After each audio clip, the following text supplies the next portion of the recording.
P V Anvar versus Pinarayi Vijayan ഭയങ്കര hot ടോപ്പിക്കാണ്. അപ്പം പി വി അൻവർ ഇത്രയും ദിവസങ്ങളായിട്ട് എന്താണ് പറഞ്ഞുകൊണ്ടിരിക്കുന്നത്? പി വി അൻവർ സത്യം പറഞ്ഞ കമ്മ്യൂണിസ്റ്റ് പാർട്ടിയുടെ രക്ഷകനായിട്ടാണോ വന്നത്, അതോ കമ്മ്യൂണിസ്റ്റ് പാർട്ടിക്കുള്ള ശവപ്പെട്ടി ആയിട്ടാണോ? പ്രത്യേകിച്ച് പിണറായി വിജയനെ കിടത്താനുള്ള ശവപ്പെട്ടി ആയിട്ടാണോ ഇയാളുടെ ഇറങ്ങി വരവ് എന്നുള്ളതിൽ എല്ലാവർക്കും ഒരു ഡൗട്ട് തോന്നും. പി വി അൻവറിൻ്റെ പിന്നിൽ ആര്? എനിക്ക് സത്യത്തിൽ ഇന്നലെ ദേവര സിനിമ കണ്ടിറങ്ങിയ സമയത്ത് ഫസ്റ്റ് ഓർമ്മ വന്നത് പി വി അൻവറിന്. ഏകദേശം ഇതേപോലെ തന്നെ ഈ കഥ.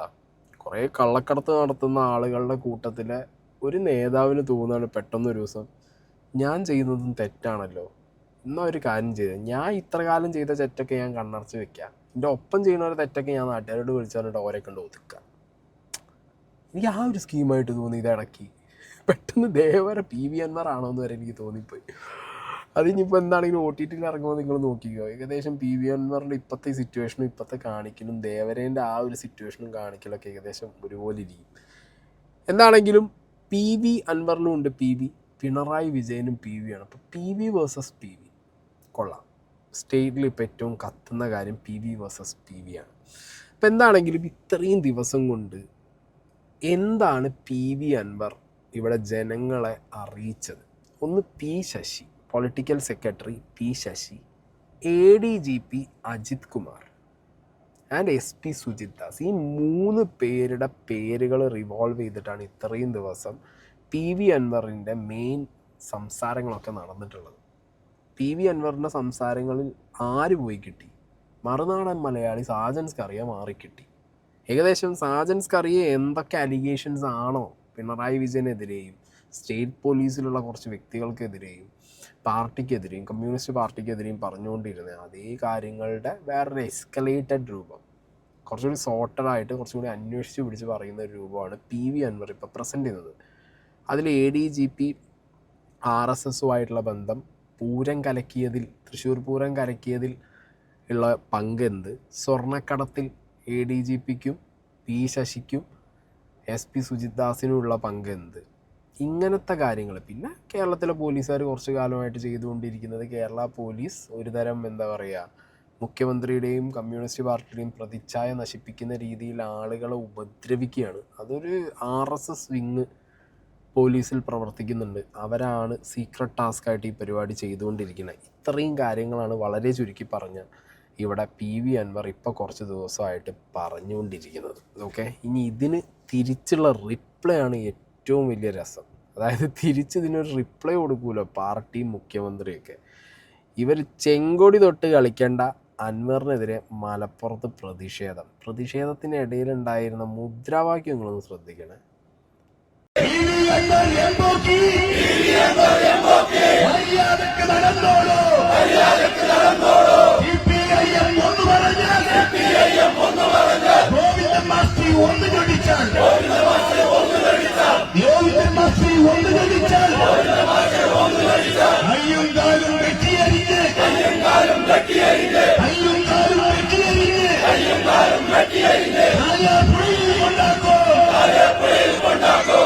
വല്ല നഴ്സറി സ്കൂളിലും ആളെ കൊണ്ടാക്കണ പോലെയാണ് നിന്നിട്ട് കയ്യും കാലും വെട്ടിയെറിഞ്ഞ് ചാലിയാർ പുഴയിൽ കൊണ്ടാക്കും. പക്ഷെ അതിന് മുമ്പ് ഗോവിന്ദൻ മാഷ് ഞൊടിക്കണം. ഗോവിന്ദൻ മാഷ് ഞൊടിച്ചാൽ മാത്രമേ കയ്യും കാലും വെട്ടി പി വി അൻവറിനെ ചാലിയാർ പുഴയിൽ കൊണ്ടാക്കൂ. ഒരാള് അയാളുടെ കയ്യിൽ കുറേ തെളിവുകൾ വെച്ച് പത്രക്കാരെ വിളിച്ചു വരുത്തി മുഖ്യമന്ത്രിൻ്റെ അടുത്ത് പോയി ഒക്കെ ഈ സ്റ്റേറ്റിൽ ഇത്രത്തോളം മോശമായ രീതിയിൽ ചില പോലീസുകാരുടെ ഇടപെടൽ നടക്കുന്നുണ്ട് എന്ന് പറഞ്ഞു കഴിഞ്ഞാൽ അത് പാർട്ടി അറിഞ്ഞു, മുഖ്യമന്ത്രി അറിയിക്കുന്നു, മീഡിയ വഴി ജനങ്ങളെ അറിയിക്കുന്നു. നിങ്ങൾ അടുത്ത പരിപാടി ചെയ്യാൻ പോണത് എന്താ? 10 ആളെ കവലയിൽ വിളിച്ചു കൂട്ടിയിട്ട് കൊലവിളി നടത്തുക. ഇതാണ് പറയുന്നത് കമ്മി ക്യാപ്സ്യൂൾ. മനസ്സിലായോ? കമ്മി ക്യാപ്സ്യൂൾ എന്ന് പറയുമ്പോൾ ചിലർക്ക് ഇവിടെ പൊളിയും. കാരണം അതാണ്, എന്താ നടക്കണേ എങ്ങനെയാ നടക്കണേന്നൊന്നും ഉണ്ടാവില്ല. മോളെന്ന് പറയും പാർട്ടിയെ തകർക്കാൻ ഒരുത്തൻ ഇറങ്ങിയിട്ടുണ്ട്, അവനോട് തീർത്ത് കളയണം. അപ്പോഴത്തേക്ക് ഓടി ഇറങ്ങും മറ്റേ വെട്ടും കുത്തും ഏറും പിടിയായിട്ട്. ഇതിങ്ങനെ കുറേ അന്തങ്ങൾ, അടിമകൾ. അപ്പം എന്താണെങ്കിലും ഒരു കാര്യം, നമുക്ക് പി വി അൻവറിൻ്റെ 2 മണിക്കൂർ പത്രസമ്മേളനം സിനിമ പോലെയായിരുന്നു. പല പോർഷൻസും വളരെ ത്രില്ലിങ്ങും എക്സൈറ്റഡും ആയിരുന്നു ഞാൻ കാണാൻ വേണ്ടിയിട്ട്.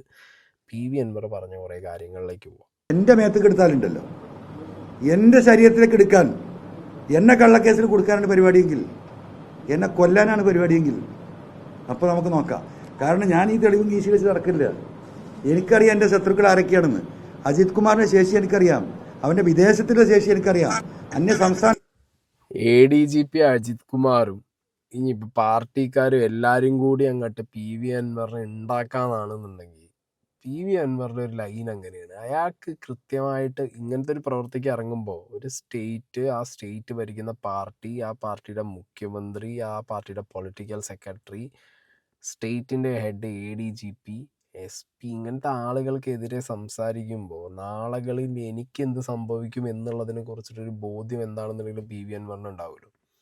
അതുള്ളത് കൊണ്ട് തന്നെ പി.വി. അൻവർ കളക്ട് ചെയ്ത് വെച്ച എല്ലാ തെളിവുകളും പി.വി. അൻവറിന് മാത്രമായിരിക്കും എന്ന് വിചാരിക്കാൻ പറ്റൂ. പി.വി. അൻവർ തീർത്താലും പി.വി. അൻവർ എന്തൊക്കെ എടുത്തു വെച്ചിട്ടുണ്ടോ? ഇനി ഇല്ല, പി.വി. അൻവറെ കുറേ പേര് വിശ്വസിക്കുന്ന പോലെ പി.വി. അൻവറെ ഇറക്കിയ ആളുകൾ, ഹൂവർ ഇറ്റ് ഈസ്, ഞാൻ ആരെയും ക്ലെയിം ചെയ്യുന്നൊന്നുമില്ല, അവർക്ക് ശരിക്കും അതായിരിക്കും ചിലപ്പോൾ ആവശ്യം, പി.വി. അൻവറുടെ വോട്ടിങ് കാണാം. അപ്പോൾ അവർ ലൈം ലൈറ്റിൽ വരും. അതാരൊക്കെയാണെന്നുണ്ടെങ്കിൽ അവർ, മനസ്സിലായ? ചില്ലറ ഗെയിം അല്ല ഇത്, എന്തിൻ്റെയോ തുടക്കമാണ്. അപ്പം ഞാൻ പറഞ്ഞു, CM 2021 ഈ ഗവൺമെൻറ് രണ്ടാമത്തെ അധികാരത്തിൽ വരുന്നത് CM-ന്റെ വ്യക്തിപ്രഭാവം കൊണ്ടും പ്രവർത്തനം കൊണ്ടുമാണ്. ഞാനടക്കം CM-ന്റെ വോട്ടിലാണ് ജയിച്ചതെന്ന് ഞാൻ വിശ്വസിക്കുന്നതാണ്. CM, നിങ്ങൾ കേരളത്തിലെ കത്തിജ്വലിച്ചിരിക്കുന്ന ഒരു സൂര്യനായിരുന്നു. അത്ര ഇഷ്ടമായിരുന്നു ജനങ്ങൾക്ക്. പക്ഷെ CM അറിയില്ല, ആ സൂര്യൻ കെട്ടുപോയിട്ടുണ്ട്. ആ സൂര്യൻ കെട്ടുപോയി കേരളീയ പൊതുസമൂഹത്തിൽ. ഞാൻ പറയാണ് ആത്മാർത്ഥമായിട്ട്, നെഞ്ച് തട്ടിയിട്ട് ഞാൻ പറയുന്നത്, ആ CM-ന്റെ ഗ്രാഫ് ആ 100-ൽ നിന്ന് 0-ലേക്ക് ഇറങ്ങിയിട്ടുണ്ട്. നാട്ടിൽ നടക്കുന്നത് CM അറിയില്ല. CM ആ 0-ൽ നിന്ന് അത് തിരിച്ചു കയറിയിട്ടുണ്ട്. CM 25-30% കേരളത്തിലെ സാധാരണക്കാരായ മനുഷ്യർക്കും കമ്മ്യൂണിസ്റ്റുകാർക്കും CM-നോട് വെറുപ്പാണ്. ഞാൻ പറഞ്ഞ സ്റ്റേറ്റ്മെൻറ്റാ, കേട്ടിരിക്കുകയാണ് CM. എന്നിട്ട് ഞാൻ കൈ നീട്ടി ഇങ്ങനെ ആ സംസാരത്തിൻ്റെ ഇടയിൽ. ശശി ഇരിക്കുന്ന ആ ക്യാബിന് അപ്പുറത്താണ്. ഇതിന് മുഴുവൻ കാരണക്കാരൻ അവനാണ് CM. ഇനിയും അവനെ വിശ്വസിക്കാൻ ഞാൻ പറയാണ്. ഇതെല്ലാം ഈ മനുഷ്യൻ വളരെ എന്താ പറയുക സൗഹൃദം കേട്ടിരിക്കുകയാണ്. അപ്പോഴേക്കെന്താ, എനിക്ക് തൊണ്ടയിടറി, എനിക്ക് പിന്നെ സംസാരിക്കാൻ കഴിയാതായി, കണ്ണിന്ന് വെള്ളം വന്നു. കാരണം ഞാൻ അങ്ങനെ ഒരു ഫീലിങ്ങിന്, അങ്ങനെയല്ലേ നമ്മളിത് ധരിച്ചു വെച്ചത്. ഈ 8 വർഷം ആ മനുഷ്യനെ സ്നേഹിച്ചത്, അദ്ദേഹം ഒരു തികഞ്ഞ സെക്യുലറിസ്റ്റും ഏറ്റവും നല്ല ഒരു കമ്മ്യൂണിസ്റ്റും ഒരു അഴിമതിയും തൊട്ട് തീണ്ടാത്തൊരു മനുഷ്യനുമാണ് എന്ന ഉറച്ച വിശ്വാസത്തിൽ എൻ്റെ പിതാവിനെ പോലെ ഞാൻ സ്നേഹിച്ചൊരു മനുഷ്യനാണ്. സ്വാഭാവികമാണ് നമ്മൾ ഹൃദയം പൊട്ടിപ്പോവും. Okay, PV. അൻവറിൻ്റെ ധൈര്യം ഞാൻ എന്താണെങ്കിലും സംഭവിച്ചു. അല്ല, ഇനിയിപ്പോൾ അച്ഛനെ പോലെ കാണുന്നതുകൊണ്ട് അച്ഛനുള്ള സ്നേഹം കൊണ്ട് പോയി പറഞ്ഞതായിരിക്കും. അതിനിപ്പോൾ ധൈര്യത്തിൻ്റെ ആവശ്യമൊന്നുമില്ലല്ലോ. എന്താണെങ്കിലും കേരളത്തിലെ ജനങ്ങൾ കുറച്ച് കാലമായിട്ട് പറഞ്ഞുകൊണ്ടിരിക്കുകയാണിത്. ഈവൻ കമ്മ്യൂണിസ്റ്റുകാരുടെ ഇടയിൽ തന്നെ പലരും പുറത്ത് പറയാൻ മടിക്കുന്ന ഒരു കാര്യമാണ്, എന്തോന്നിടയിൽ പിണറായി വിജയൻ കാണിക്കുന്നത്. പിന്നെ ഇയാൾ ചെയ്ത ഏറ്റവും വലിയ മണ്ടത്തരം എന്ന് പറഞ്ഞാൽ പിണറായി വിജയന് മുന്നിൽ കൂടി ഒരാളിങ്ങനെ ക്രോസ് ചെയ്ത് നടന്നു പോയ ഒരാൾക്ക് അങ്ങേക്ക് ദേഷ്യം. മറ്റേ ദുർവാസാ ഷിപ്ര ഗോപി മുന്നിലിരിക്കുന്ന മൈക്കിനോട് വരെ മൂപ്പർക്ക് എന്തോ പ്രത്യേകതരം വാശിയുള്ളതാണ്. അങ്ങേരെ അടുത്ത് പോയിട്ടാണ് പൊളിറ്റിക്കൽ സെക്രട്ടറിയാണ് ഇതിൻ്റെ പിന്നിലൊന്നും ADGP അതിൻ്റെ പിന്നിൽ പറഞ്ഞു കഴിഞ്ഞാൽ നടക്കൂ. പിന്നെ മറ്റേ ഡയലോഗ്, നാട്ടുകാർ മുന്നിൽ ഇപ്പം നിങ്ങളെ വില എന്ന് പറഞ്ഞാൽ വളരെ ശോക അവസ്ഥ എന്നൊക്കെ പറയുമ്പോൾ തന്നെ അങ്ങനെ പിണറായി വിജയൻ മനസ്സിൽ വിചാരിക്കുന്നുണ്ടാവും, നിനക്ക് എന്താ കേട്ടോ ഏത് ഇനിയിപ്പം എന്തൊക്കെ തെളിവുകളോട് പോയിട്ട് പി.വി. അൻവർ അവിടെ കൊണ്ടുപോയിട്ട് പിണറായി വിജയനോട് ഇതൊക്കെയാണ് നടക്കുന്നതെന്ന് പറഞ്ഞാലും അങ്ങനെ ആക്സെപ്റ്റ് ചെയ്യൂല. കാരണം എന്താ, അങ്ങേരുടെ അണ്ടറിലുള്ള ഡിപ്പാർട്ട്മെൻ്റ് അകത്ത് നടക്കുന്ന ഇത്രയും വലിയ കൊള്ള ഇത് പി.വി. അൻവർ കണ്ടുപിടിച്ച് കൊണ്ടുപോയിട്ട് മുഖ്യമന്ത്രിക്ക് കൊടുക്കണം. എന്നിട്ട് അത് മുഖ്യമന്ത്രി അന്വേഷണത്തിന് വിട്ട് അന്വേഷണം തെളിഞ്ഞു കഴിഞ്ഞാൽ ക്രെഡിറ്റ് ആർക്ക് പോകും? പി.വി. അൻവറിന് പോകും. ഇവിടെ മന്ത്രി റിയാസിനും പിന്നെ പിണറായി വിജയനും പിന്നെ കുറച്ച് ഗണേഷിനും അല്ലാതെ വേറെ ആർക്കെങ്കിലും എന്തെങ്കിലും കാര്യത്തിൽ ക്രെഡിറ്റ് കിട്ടിയതായിട്ട് നിങ്ങൾ കണ്ടിട്ടുണ്ടോ? അല്ലെങ്കിൽ കിട്ടിക്കഴിഞ്ഞാൽ അതിനകത്തൊരു PR വർക്ക് നടക്കുന്നതായിട്ട് നിങ്ങൾ കണ്ടിട്ടുണ്ടോ? ഇല്ലല്ലോ. ചെറുതെന്തെങ്കിലും കിട്ടിയാലടക്കം പെരുപ്പിച്ച് PR വർക്ക് അടിക്കും വരും. ഇത് എന്താ പറയുക, പി.വി. അൻവർ ആര്? ഇതൊക്കെ പറയും നീ ആര്? ഇതൊക്കെ ഞങ്ങൾക്ക് അറിയാം. ഏത് അറിഞ്ഞിട്ടാണെങ്കിലും ഇനിയിപ്പോൾ നീ പറഞ്ഞു, അറിയില്ല എന്ന് ചോദിച്ചാൽ നീ പറഞ്ഞു, അങ്ങനെ നീ പറഞ്ഞിട്ട് വേണ്ട, മനസ്സിലായ? ആ ലൈനാണത്. അതുകൊണ്ട് ഈ പി വി അൻവർ ഇനിയിപ്പോൾ ഈ കത്തണ സൂര്യൻ്റെ കാര്യമൊക്കെ പോയിട്ട് ഇയാൾ ഏത് നൂറ്റാണ്ടിലാണെന്നറിയില്ല, അങ്ങനത്തെ കത്തലും പിടിക്കലൊക്കെ പിണറായി വിജയൻ്റെ എന്നോ അണഞ്ഞു പോയതാണ്. ഇരട്ടച്ചങ്കും സൂര്യനെ പോലുള്ള തേജസ്സും കത്തലൊക്കെ അതൊക്കെ എന്നോ തീർന്ന് കാലം കുറേ ആയിട്ടുണ്ട്. മൂപ്പരിപ്പോൾ എന്താണെന്നുണ്ടെങ്കിലും ഇപ്പം ഈ ഭരണം എങ്ങനെയെങ്കിലും അങ്ങോട്ട് അവസാനം വരെ കൊണ്ടുപോയിട്ട് നിർത്തിയിട്ട് പിന്നെ ടാറ്റ പറഞ്ഞ് പോവാന്നുള്ള അവസ്ഥയിലാണ്. ജനങ്ങളായിട്ട് ഇറക്കി വിടേണ്ട ഒരു അവസ്ഥയ്ക്ക് കാര്യങ്ങൾ പോവുകയാണെന്നുണ്ടെങ്കിൽ അത് വളരെ ഷോക്കായിരിക്കും. അല്ലെങ്കിൽ ഇവിടെ ഒരു വിലയില്ലാതെയാണ് അങ്ങനെ മുന്നോട്ട് പോയിക്കൊണ്ടിരിക്കുന്നത്. അപ്പം ആ ടൈമിൽ പി വി അൻവർ ഇങ്ങനെയൊക്കെ പോയി പറഞ്ഞു കഴിഞ്ഞാൽ താങ്ങൂടെ അങ്ങേർക്ക്. രണ്ടാമത് അദ്ദേഹം പറഞ്ഞത് എന്താ? കള്ളക്കടത്തുകാരെ എന്ത് വൽക്കരിക്കുന്നു എന്ന് പറഞ്ഞ് എന്ത് വൽക്കരിക്കും? മഹത്വവൽക്കരിക്കുന്നു. അതെ, മുഖം തിരിച്ചിരുത്തി ഒരു കള്ളക്കടത്തുകാരനെ കൊണ്ടുവച്ച് അവനെ മഹത്വവൽക്കരിക്കാനുള്ള ശ്രമമാണ് ആര് നടത്തുന്നത്? ഇതാരോപിച്ച ഞാൻ അന്ന് പറയുന്നില്ല. അപ്പോൾ സ്വാഭാവികമായിട്ടും എന്നെ സംബന്ധിച്ച് അങ്ങേയറ്റത്തെ ഡാമേജ് ഉണ്ടാക്കിയിട്ടുള്ള പ്രസ്താവനയാണ്. അത്രത്തോളം അദ്ദേഹം കടന്നു പറയേണ്ടിയിരുന്നില്ല. കാരണം ഞാൻ ഉന്നയിച്ച വിഷയങ്ങളിൽ നിന്ന് അദ്ദേഹത്തിന് രക്ഷപ്പെടണമെങ്കിൽ പലതും പറയായിരുന്നു. പക്ഷേ എന്നൊരു കുറ്റവാളിയാക്കുകയാണ്. സ്വാഭാവികമായിട്ടും പാർട്ടി അത് തിരുത്തും എന്ന് ഞാൻ പ്രതീക്ഷിച്ചു. പാർട്ടിയുടെ ഭാഗത്ത് നിന്ന് അങ്ങനെ ഒരു സ്റ്റേറ്റ്മെന്റേ വന്നില്ല. അല്ല, ഈ മുഖ്യമന്ത്രിയെ രക്ഷിക്കാൻ പോയ പി വി അൻവറിന് ഇതന്നെ കിട്ടണം. ഞാൻ പറയുമ്പോൾ ഇതാണ് നിങ്ങൾക്ക് കിട്ടേണ്ടത്. എന്തിനൊരു വല്ല കാര്യം ഉണ്ടായിരുന്നു? ലാസ്റ്റ് രക്ഷിക്കാൻ വേണ്ടിയിട്ടാണെന്നോ അല്ലെങ്കിൽ ഇതൊക്കെയാണ് നാട്ടിൽ നടക്കുന്നതെന്ന് പറയാൻ പോയിട്ട് ലാസ്റ്റ് എന്തായി? ഇയാൾ തന്നെ പെട്ട് ഇയാളെ തന്നെ ഒരുമാതിരി സംശയത്തിൽ കൊണ്ടുപോയി. ഇയാൾ രണ്ട് മണിക്കൂർ ഇരുന്ന് സംസാരിച്ചിട്ടുണ്ട്. അങ്ങേര് വന്നൊരു 2-3 മിനിറ്റും കൊണ്ട് പി വി അൻവറിനെങ്കിൽ ഇതിൻ്റെ പിന്നിൽ എന്തെങ്കിലുമൊക്കെ ഉണ്ടോ എന്നുള്ള രീതിയിൽ ഒരു സാധനം അടിച്ചു വിട്ട്. പേരൊന്നും പറഞ്ഞെങ്കിലും അങ്ങനത്തെ രീതിയിലേക്ക് മൂപ്പർക്ക് അത് കൊണ്ടുവരാൻ പറ്റി കറക്റ്റായിട്ട് മുഖ്യമന്ത്രിക്ക്. അങ്ങനെ അത് വരുമ്പോഴൊരു കാര്യം എന്താണെന്ന് വെച്ച് കഴിഞ്ഞാൽ പി വി അൻവർ പാർട്ടിക്കെതിരാണ്, അല്ലെങ്കിൽ പാർട്ടിയുടെ പ്രതിച്ഛായ നശിപ്പിക്കാൻ വേണ്ടി പി വി അൻവർ ഇറങ്ങി തിരിച്ചു എന്നുള്ള രീതിയിൽ കാര്യങ്ങൾ മാറുമ്പോൾ, മുഖ്യമന്ത്രി പറയാതെ തന്നെ അങ്ങനെ സാധനം പറഞ്ഞു വെക്കുമ്പോൾ ബാക്കി അണികൾ കുറേ പേര്, അന്തം വിട്ട അടിമകൾ കുറേ ഉണ്ടാവും. അവർ തിരിയും. അവർക്ക് എന്താവുന്നില്ല, അവർക്ക് പാർട്ടി ക്യാപ്സ്യൂൾ കിട്ടിക്കഴിഞ്ഞാൽ അവർ നേരെ തിരിയും. പി വി അൻവറിനെ പിന്നെ ഏറ്റവും വലിയ ശത്രുവായിട്ട് കാണും. പിന്നെ പി വി അൻവറിനെ വെച്ചുകൊണ്ടിരിക്കാൻ അവർ സമ്മതിക്കില്ല. അതുള്ളപ്പോൾ സംഭവിച്ചത് കൃത്യമായിട്ട് ഇവിടെ മാസ്റ്റർ സ്ട്രോക്കാണ് സത്യം പറഞ്ഞ പിണറായി ചെയ്തത്.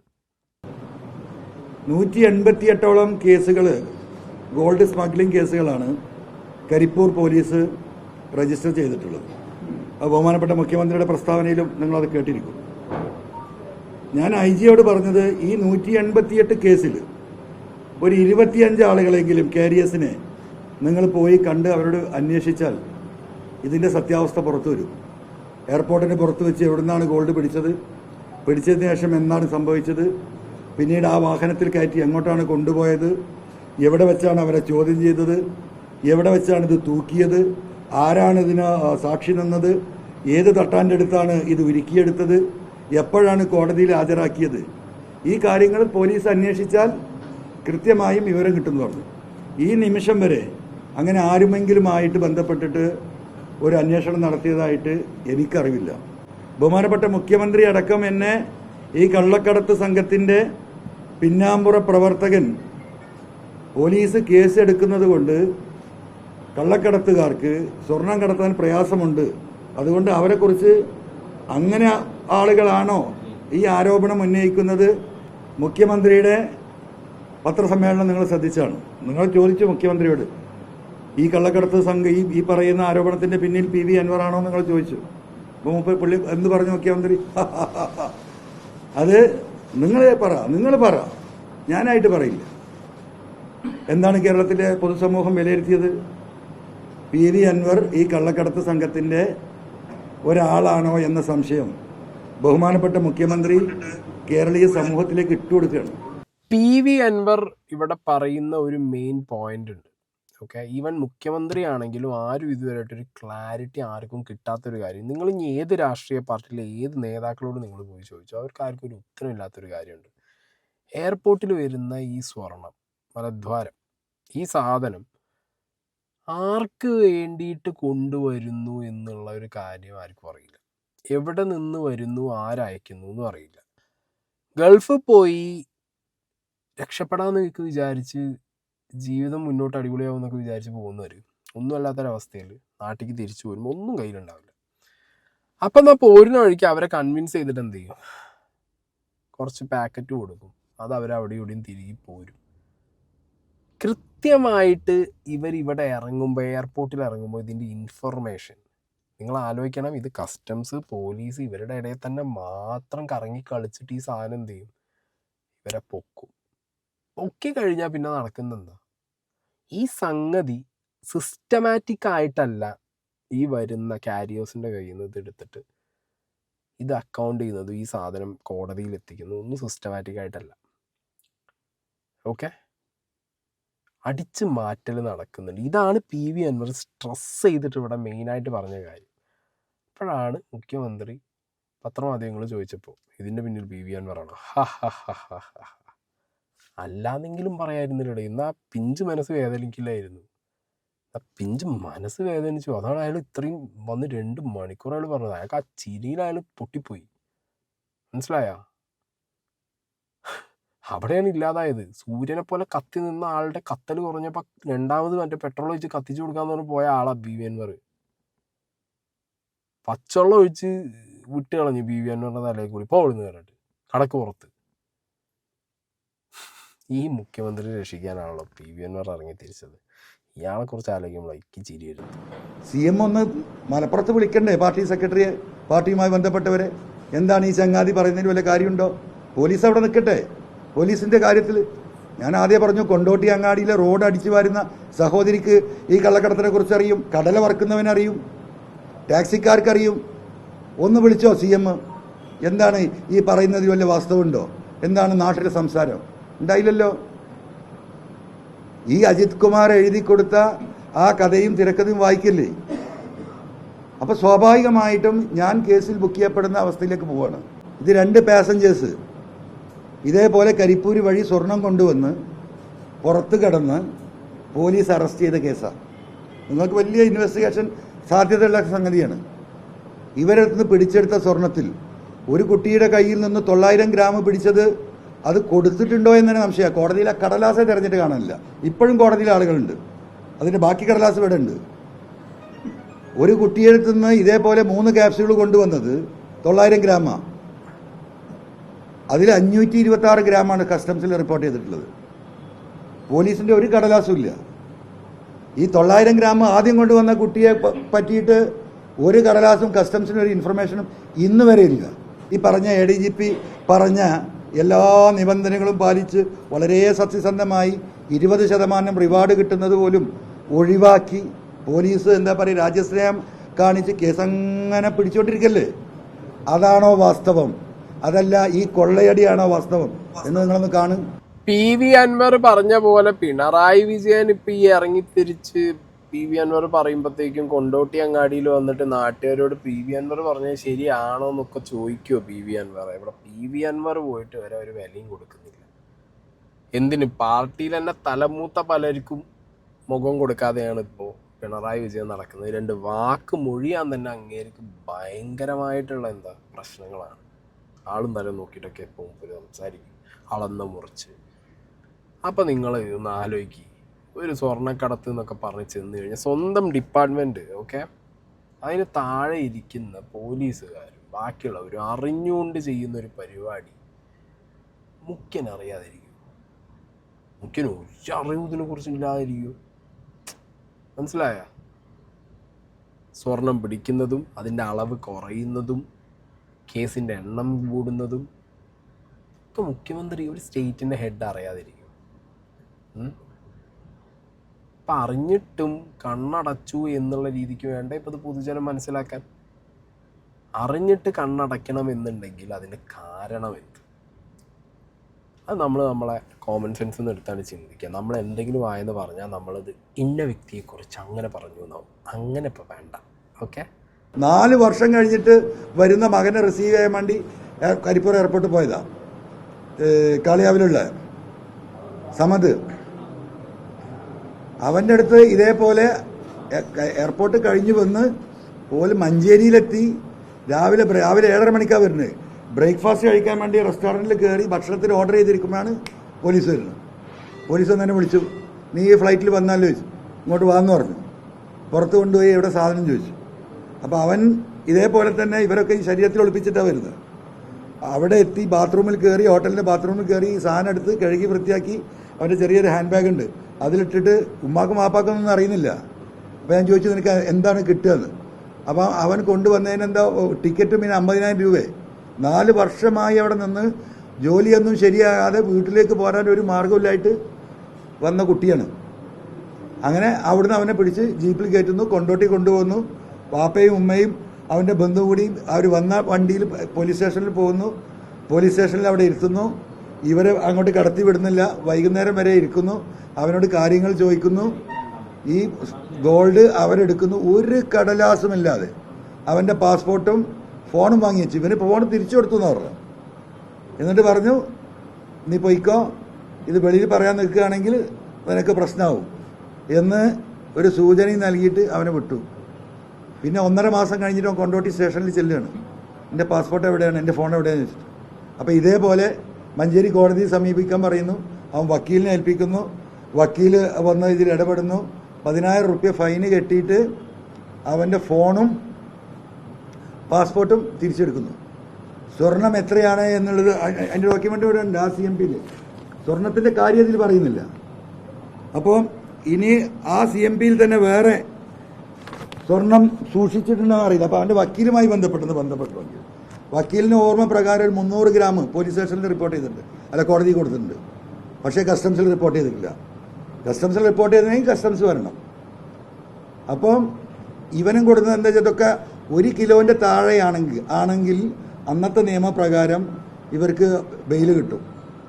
അതുകൊണ്ടാണ് ഈ പറയുന്ന 950 ഗ്രാം 900 ഗ്രാം. അപ്പോൾ ഒരു ബിസ്ക്കറ്റ് ഉരുക്കി എന്താ പറയുക ക്യാപ്സ്യൂളാക്കിയിട്ടാണ് ഇവർ കൊണ്ടുവരുന്നത്. ആ വിഷയത്തിൽ എത്രയാണ് മുക്കിയത് വക്കീൽ പറഞ്ഞ പ്രകാരമാണെങ്കിൽ 900 ഗ്രാമിൽ 320 ഗ്രാം എന്താ പറഞ്ഞു, ബാക്കി പറയുന്ന 575 ഗ്രാം മുക്കിയിരിക്കുകയാണ്. ഞാൻ ബഹുമാനപ്പെട്ട മുഖ്യമന്ത്രിയെ വെല്ലുവിളിക്കുന്നു. ഒരു സിറ്റിംഗ് ജഡ്ജിയെ കൊണ്ട് ഈ പറയുന്ന കരിപ്പൂർ എയർപോർട്ടിൽ ഞാൻ ഉന്നയിച്ച ആരോപണങ്ങൾ, ഈ 188 കേസുകൾ ഹൈക്കോടതി ജഡ്ജിയുടെ സാന്നിധ്യത്തിൽ സത്യസന്ധരായ പോലീസ് ഉദ്യോഗസ്ഥരെ വെച്ച് അന്വേഷിക്കാൻ ബഹുമാനപ്പെട്ട മുഖ്യമന്ത്രി തയ്യാറുണ്ടോ? PV അൻവർ പറയുന്ന കാര്യങ്ങൾ കറക്റ്റ് ആണെന്നുണ്ടെങ്കിൽ ഈ കരിപ്പൂർ എയർപോർട്ട് വഴി കൊണ്ടുവന്ന് പിടിച്ച സ്വർണത്തിൻ്റെ കണക്ക്, അതായത് ആ കേസുകൾ ഓരോന്നായിട്ടിരുത്ത് പരിശോധിക്കണം. ഒരാളൊരു സ്വർണം ഗൾഫിൽ നിന്ന് കൊണ്ടുവരികയാണ്, ഓക്കെ, കടത്തിക്കൊണ്ടുവരാണ്, രാജ്യദ്രോഹ കുറ്റമാണ്. ഇത് കടത്തിക്കൊണ്ടുവരുന്ന വഴിക്ക് ദ്വാരം വഴി കടത്തിക്കൊണ്ടുവരുന്നു. ഇതിൻ്റെ ഇൻഫർമേഷൻ കൃത്യമായിട്ട് ഒരു എയർപോർട്ടിൽ വന്നിറങ്ങുമ്പോൾ ഒരാളുടെ ബോഡി ചെക്കിങ് സ്കാനിങ് കഴിയുമ്പോൾ തന്നെ ഏകദേശം അറിയാൻ പറ്റൂലേ കസ്റ്റംസിന്. അപ്പോൾ അവിടെ കസ്റ്റംസ് പൊക്കാതെ ഈ വ്യക്തിയെ ഇൻഫർമേഷൻ പുറത്തുള്ള പോലീസിന് ഇട്ട് കൊടുക്കുകയാണ്. പോലീസുകാർ ഈ വ്യക്തി എയർപോർട്ടിൽ നിന്ന് ഇറങ്ങി പോണ വഴിക്ക്, അതായത് കുറച്ചൊരു കിലോമീറ്റർ വിട്ട് കഴിഞ്ഞ് പോലീസ് വരെ പൊക്കിയിട്ട് ശരിക്കത് ഒരു ഹോസ്പിറ്റലിൽ കൊണ്ടുപോകണം, സ്കാൻ ചെയ്യണം. അതങ്ങനെ ഭയങ്കര ശാസ്ത്രീയമായിട്ടാണ് ഈ സാധനം ചെയ്യേണ്ടത്. പിന്നെ ഇതിന് കുറേ സാക്ഷികൾ വേണം. അങ്ങനെ കുറേ കാര്യങ്ങളുണ്ട് ഈ സാധനം. ഈ സ്വർണം പിടിച്ചു കഴിഞ്ഞാൽ കുറേ സാധനങ്ങൾ ചെയ്യാണ്ട്. ഇത് കസ്റ്റംസിൽ തന്നെ പിടിക്കാവുന്നതേ ഉള്ളൂ. പക്ഷെ ഇവിടുത്തെ ഒരു ലോബി ഒരു മാഫിയ പ്രവർത്തിക്കുന്നത് എങ്ങനെയാണെന്ന് വെച്ച് കഴിഞ്ഞാൽ, ഞാനൊരു എക്സാമ്പിൾ പറയാം. ഗൾഫിൽ ഇത് കൊടുത്തു വിടുന്ന ടീമും ഇവിടുത്തെ ചില കസ്റ്റംസുകാരും ചില പോലീസുകാരും ചില ഹോസ്പിറ്റലുകാരും എല്ലാവരും കൂടി ഒരു ടൈപ്പ് കാണും.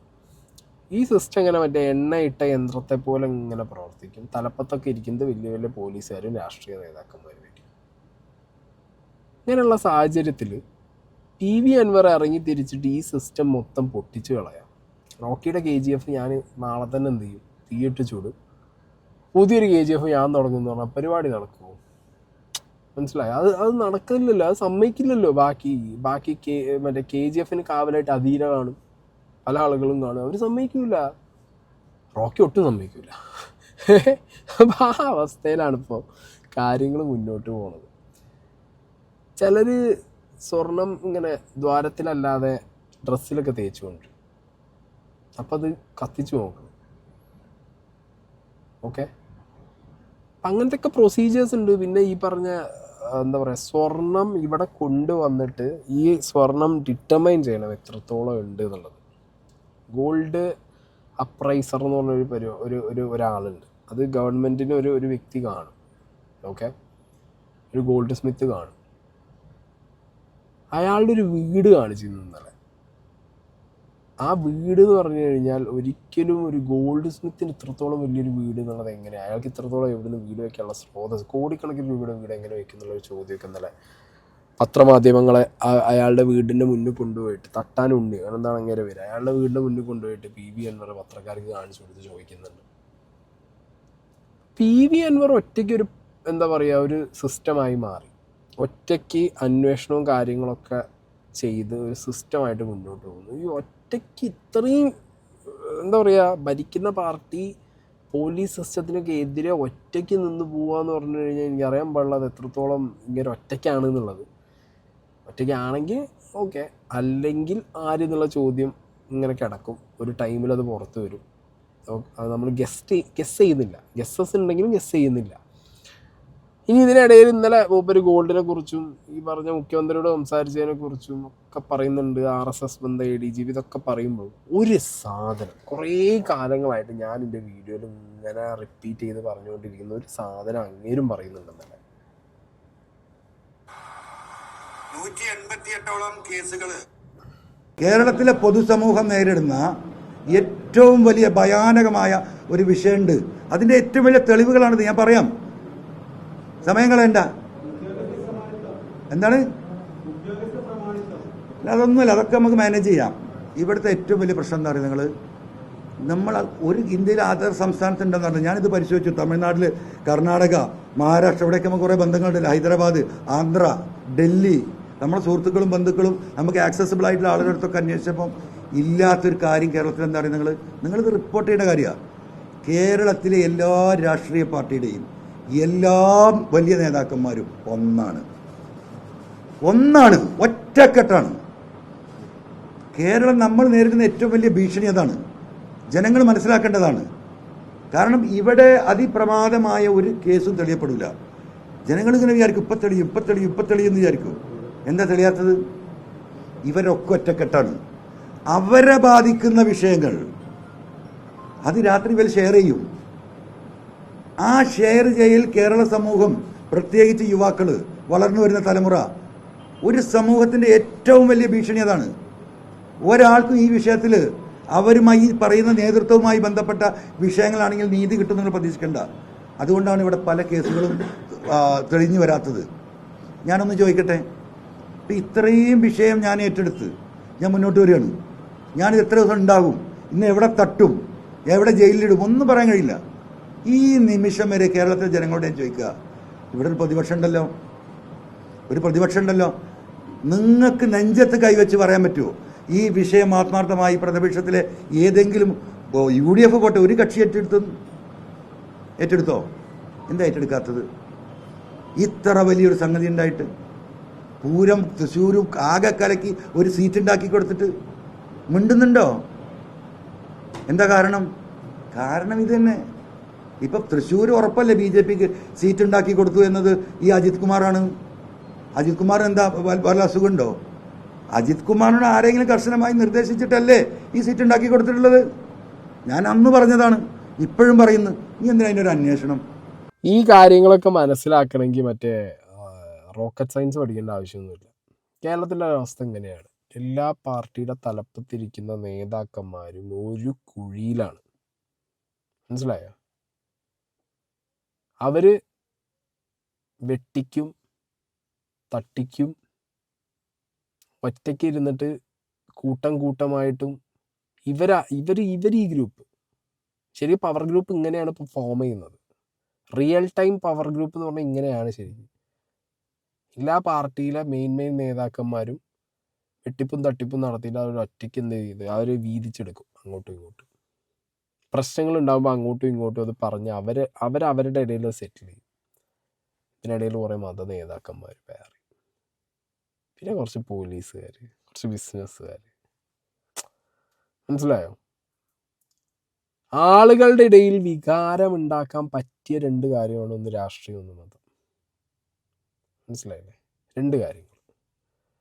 മലയാളി കുറച്ചും കൂടി ബുദ്ധി കൂടിയ ഇനമാണ് എന്ന് നമ്മൾ തന്നെ സ്വയം പറയാറുണ്ടല്ലോ. നമ്മളെ പറ്റിക്കാൻ ഒരാളുടെ ബുദ്ധി കൊണ്ട് നടക്കൂല. അപ്പോൾ കുറച്ചൊരു കൂട്ടം ആളുകൾ ബുദ്ധി കേന്ദ്രങ്ങളായിട്ട് മാറി അവർ നമ്മളെ ഇപ്പോഴത്തെ ഒരു സൊസൈറ്റീനെ എങ്ങനെ കൊണ്ടുപോകണമെന്ന് വെച്ച് കഴിഞ്ഞാൽ ഒരു വർഗീയ കലാപത്തിലേക്ക് കേരളത്തിലുള്ള ജനങ്ങളെ കൊണ്ട് ചെന്നെത്തിക്കുക. ആ ഒരു രീതിക്ക് കാര്യങ്ങൾ മാറ്റുകയാണ് ഇവർ. ഇവരുടെയൊക്കെ മക്കളും ഫാമിലിയും വളരെ സേഫായിരിക്കും, ആരും ഇവിടെ നാട്ടിൽ കാണില്ല. ഇവർ തന്നെയാണല്ലോ ഇതൊക്കെ ഇങ്ങനെ ഉണ്ടാക്കണം അല്ലെങ്കിൽ നടത്തണം എന്നൊക്കെ പറഞ്ഞിട്ട് പ്ലാൻ ഇട്ട് കൊണ്ടുവരും. അപ്പോഴത്തേക്ക് അവരവരുടെ കാര്യങ്ങളൊക്കെ സേഫാക്കി വയ്ക്കും. നമ്മളെ നാട്ടിൽ മതത്തിന് വേണ്ടി തല്ലി കുത്തി കൊല്ലാൻ ആളുകളില്ലേ? രാഷ്ട്രീയത്തിൻ്റെ പേരിൽ തല്ലി കുത്തി ചാവാനും കൊല്ലാനും ആൾക്കാരില്ലേ? അങ്ങനെ ആൾക്കാരുള്ളിടത്തോളം കാലം, അങ്ങനെ ആൾക്കാരെ മാനിപ്പുലേറ്റ് ചെയ്യാൻ പറ്റുമെന്നുള്ളിടത്തോളം കാലം ഒന്നും നോക്കണ്ട. PV അൻവർ എന്നല്ല, വർഷങ്ങളായിട്ട് എല്ലാവരും പറയുന്നുണ്ട്, ഇവിടെ നടക്കുന്ന ഒരു തരം നാടകം ഇതാണ്. BJPൻ്റെ തലപ്പത്തിരിക്കുന്നവരും കോൺഗ്രസിൻ്റെ തലപ്പത്തിരിക്കുന്നവരും RSSൻ്റെ തലപ്പത്തിരിക്കുന്നവരും പോലീസിൻ്റെ തലപ്പത്തിരിക്കുന്നവരും ബിസിനസ്സുകാരും എല്ലാവരും ഫ്രണ്ടുക്കളാണ്. All are friends. അവരും തമ്മിലൊരു പ്രശ്നവുമില്ല. പക്ഷെ നാളെ ഒരു കാര്യം വരുമ്പോൾ ഈ മതനേതാക്കളുടെയും രാഷ്ട്രീയക്കാരുടെയൊക്കെ വാക്ക് കേട്ടിട്ട് തമ്മ കുത്തി ചാവാൻ വേണ്ടിയിട്ട് ഇവിടുത്തെ പാവം ജനങ്ങൾ ഇറങ്ങും. ആണ് ഇവിടുത്തെ കഥ.